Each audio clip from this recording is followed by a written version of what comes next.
Sing Me a Death Song, a Splatter Western, by Robert Essig, narrated by Jesse Holt.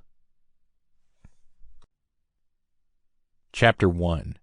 News Gets Round. News travels slow across countless miles of dusty plateaus and desolate hills.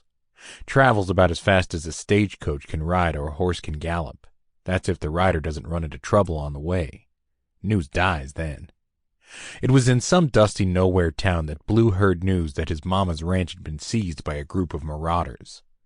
"Son of a bitch," Blue said, as he sat at a table in the back of the saloon, puffing on a cigarillo. He preferred them when he could smoke them, but more often rolled his own using whatever cheap tobacco he could procure. If ever he befriended a bandito, he was sure to bargain for a batch of good cigarillos.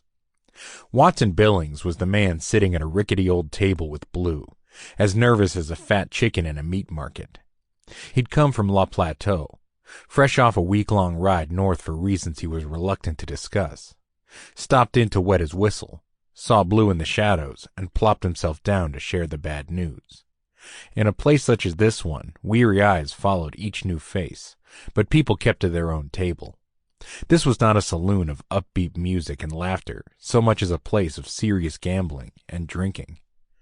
"Who are they?" Blue asked. Watson shook his head. "I don't know, Blue, but they have it in for you. Word is they're waiting for you to come back." Blue nodded, glanced across the room at the barkeep tending to customers seated at the bar. "Figures. How about Blake and Pappy Court? Them's my ranch hands. Any word on them?" Watson shook his head. "I really don't know nothing. I was just passing through, heard word, knew it was your mama's ranch." Blue took a deep drag and blew the smoke into the already smoky air of the saloon. "My ranch now, but it'll forever be known as my mama's ranch." Watson nodded. "Yes, sir, it will. Your mama was a fine woman. She really was. A firecracker, some would say, rolling in her grave at the thought of some goddamn marauders taking over her place." On the table stood a bottle of whiskey and a pair of shot glasses. The bottle was old and cloudy looking. The whiskey was cheap, but Blue liked it that way. No use paying for the good stuff that didn't make his guts burn. He never drank much anyway, just enough to keep his senses sharp, just in case he had to reach for his gun.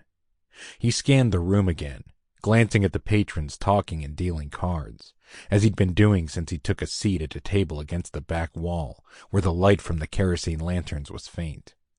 He'd seen the looks on so many grisly faces as he walked in. Shifty eyes sizing up another such one. Sample complete.